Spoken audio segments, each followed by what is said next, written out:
My name is Bethany Winkels. I am the Secretary-Treasurer of the Minnesota AFL-CIO, our state's labor federation of more than 1,000 local unions who represent over 300,000 working people across our state. And with that, I want to lift up three things that I think are important for us as we commit not just to justice for today, but into the future, and for the protection of our constitutional democracy and the rights that we are all fighting for and Alex died for. First of all, ICE out now! The harm, the violence, the pain, the cruelty needs to stop.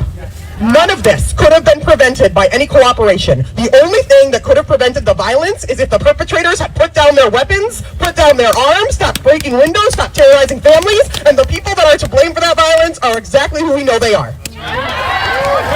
That is why, in addition to getting ICE out immediately, we have to ensure that they don't take this horror show into any other jurisdiction or any other community. We will not allow for Minnesota to be the proving ground for these horrific tactics to be taken across our nation. They invaded a winter people in winter, and we will not surrender. We need to make sure that in this window of time, when we have the federal government paying attention and Republicans finally starting to acknowledge the truth of the cruelty and harm that this administration has wrought, that they are unable to move forward any more propaganda that allows status quo and practices as usual. We need to, as Tina Smith said in her op-ed in the New York Times, tear ICE down to the studs. We are done with having a cruel, unaccountable administration use this secret police to enforce immigration laws that in and of themselves need deep reform.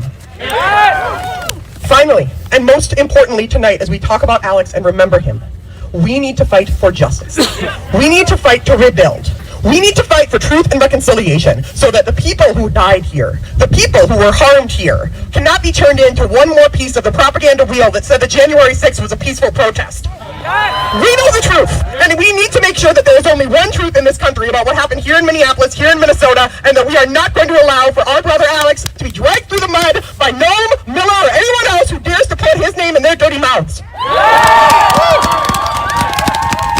We are here together now. We need to commit to staying together as we fight for all of those lanes.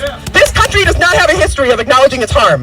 We know that what was done to the treaties of the Native Americans, what was done to enslaved Africans, what was done to Native school children in schoolrooms and boarding schools, none of this has been fully accounted for. We need to look at Canada. We need to look at Germany. We need to make space for the idea that victims cannot be re-victimized by being doubted about the horrors that they were put through by our government. So commit with me tonight to stand up with Alex, for all of us, and ensure that we are fighting for the country that we deserve. Thank you. All right. Okay.